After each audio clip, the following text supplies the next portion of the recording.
Hello and welcome to the Wilson Center and to the Global Europe program. Our guest today is Federica Mogherini, who served from 2014 to 2019 as the High Representative and Vice President of the European Union for Foreign Affairs and Security Policy. Previously, Minister Mogherini was the Foreign Minister of Italy, and today she's the Rector of the College of Europe in Bruges, Belgium, as well as Director of the pilot program of the European Diplomatic Academy.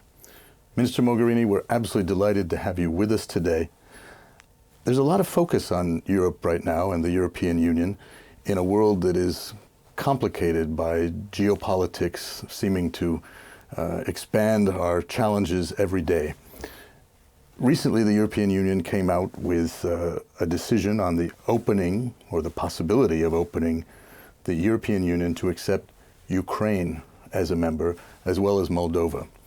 There are also many countries, particularly in the Western Balkans, who have been waiting a number of years to pursue that dream of EU membership. What are your views about the possibility of enlargement? Where will the EU stand in terms of member states, the number of countries, 5 years from now? Well, first of all, thanks for having me, and it's great to be part of this program and family. And thanks for the question, because I really think that today, in the turbulent times we're living, probably never been as challenging as now, I think it is clear that it's time for the European Union to grow. This is new. In the last 10, 15 years, it has been difficult to even conceive having new member states in the European Union. We're today 27 after the Brexit move. But indeed, as you mentioned today, I think there is an understanding in the European Union that in the geopolitical context we're living, it is time for the European Union to grow, to complete the European integration process somehow. And this indeed it will include, I believe, in some time, Ukraine and Moldova and potentially Georgia, but also the Western Balkan countries, which are already inside the European Union borders. So more than referring to this as an enlargement, I would say it's really completing the integration process.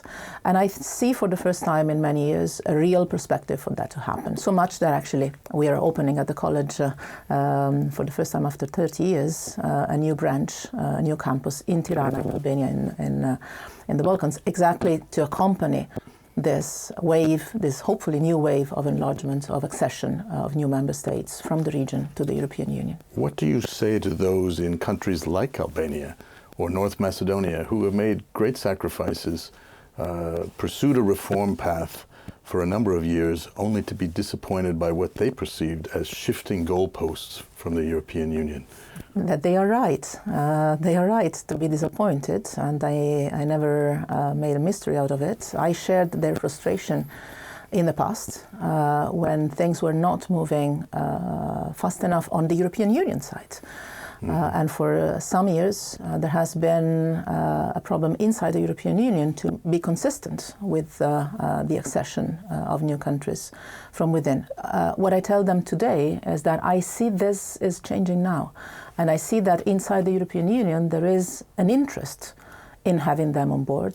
There is now an interest that was not there a few years ago of having them as a member state. Provided obviously that criteria are met and reforms continue, but I see a shift, a complete shift in the EU attitude. And I think that today the EU is ready to welcome new member states, and I think that the frustration of the past has reasons to become enthusiasm for the future today. In the Western Balkans, of course, the United States and the EU worked together after the wars precipitated by the breakup of Yugoslavia.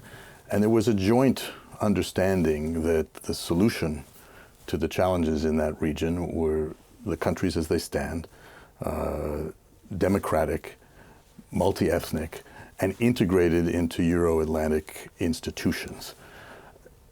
I think we're looking now at Ukraine, Moldova, and as you said, Georgia, as additions to that paradigm, the US and the EU working together. Some in the United States are concerned that the US and the US taxpayer are bearing a burden in supporting Ukraine, and that the EU is not carrying its weight. Factually, however, we've seen that that has shifted over time and that the EU, in fact, has pledged and is engaged higher. What can you say about that and the path for Ukraine moving forward and the US and the EU working together to help find solutions? Well, first of all, let me say that I wouldn't refer to that as a burden. I would say it's a responsibility we share and it's an interest we share. Because if Ukraine is free and in peace, finally, that would be a major achievement for Europe, but also for the transatlantic community. So we do have something at stake together in this. It's not a burden, it's a responsibility we hold together. Secondly, yes, I know that there has been a lot of preoccupation in the United States in the past about Europe doing its part when it comes to NATO, when it comes to defense and military spending and investments on that file. But I can say that I've never seen the European Union as active and as ready to step up its military and defense work as it has been in the last couple of years. This has constantly grown since 2016, 2017 actually, when we started to really implement the defense pillar of the European Union. And I think that today the European Union and EU member states together are actually investing in supporting Ukraine militarily, financially and politically, I think even more than the United States is. And if there is a preoccupation in the United States about the consistency of European support to Ukraine, there is no ground to that. Europe simply doesn't have an option to diminish our support to Ukraine. And I feel, again, I don't have any institutional responsibility anymore, but as an observer, I do not see any way in which the European Union could drop that.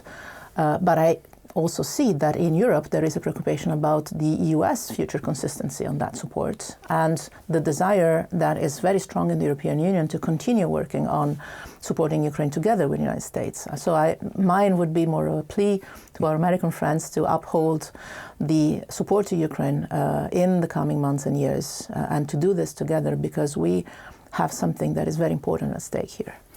Certainly President Biden came into office in 2021 underscoring the importance of partnerships and our alliances and the need to rebuild, revitalize those alliances to deal with the increasing challenges. At this point in time, we all see a tremendous pressure from geopolitics, a number of crises from Russia's war against Ukraine to the Middle East situation, which has emerged in the last several weeks, to North Korea, Iran, malign influences. At the same time, we face elections. Democracy is not only challenging, but it's challenged. Of course, we have elections in the United States next year, but also there are elections in the European Union. All of the member states will vote to elect new members of the European Parliament, which will help to select the European Commission, a governing body. How do you think we should be viewing the European elections and what should we expect from that next year as Europeans and the whole world look at our elections? Yes, it will be. 2024 will be a very important electoral year in Europe, in the United States, worldwide. It's going to be a very important democratic exercise. The European Union is preparing a lot for that to happen in an environment that would allow a democratic expression of the will of the people. There is much more attention to how to prepare the ground for elections to be protected, especially from external influences, and that might interfere with dynamics. That would not, the democratic process is not only the day when you vote, it's also the run-up to that. That's right. And the protection of the democratic space as such. The European Union is very much working on that today, and I hope that European citizens will really take the opportunity to express a vote that is very important. Sometimes Europeans themselves don't realize how relevant it is to participate to European elections, and I believe that these coming elections we really need to make the case for people to go out and vote, which is something that is relevant to do also in the United States. Right. I wouldn't expect major shifts after the European elections in the main policy orientations of the European Union. I might be wrong, but I see that there is a consistency across the the political spectrum on the priorities that the European Union is facing today. First, as I was mentioning, support to Ukraine, but also the green and digital agenda that are vital for the European Union, the investment in our international work, our global projection, transatlantic partnership, and development beyond, absolutely. And I would say that probably there's more attention to the US election to make sure that the transatlantic bond and partnership strives in the future as well as in the past. I wouldn't expect any surprises on that on the European side. US elections have in the past affected US-EU relationships, and even in the best of times and in the closest of families, there are challenges and day-to-day disagreements. Media headlines often like to accentuate these disagreements, but yet the transatlantic relationship, including the US-EU relationship, is often considered to be the most important in the world, the largest trading partnership, the most important military alliance, the NATO alliance, and the partnerships that it involves. What can you say, based on your experience as High Representative, as Italian Foreign Minister, and now from an academic setting, about the US-EU relationship and its ability to adapt and to use an overused word, I think, since the pandemic, to be resilient? What about the resilience of transatlantic ties? Well, we survived all times, so I guess we would survive anything that might come. But there is a big difference between surviving or navigating difficult waters and partnering, as we are doing now. I mean, I think the common assessment across the Atlantic today is that the transatlantic partnership has never been in a better shape than now. People count, elections and results of the elections count, and it makes a difference, a relevant difference. So clearly, the transatlantic bond, the transatlantic partnership benefits from leaderships on both sides that are, first of all, aware of what is at stake and respectful and looking forward to partner together and work together. And for sure, the current administration has invested a lot in its partnership with the European Union, and we feel it, and we see the results of it. Having said that, so it counts. It makes a difference. Having said that, the transatlantic bond goes deeper than administration to administration relations, and there is an entire community around it. The cities, business, trade, academia, think tanks, Congress, tourism, families. I mean, I'm Italian. How many Italian names you find across the Atlantic? So there is, I would say, a fabric of the partnership that is there to stay and survives and helps us building better times even in the worst of times.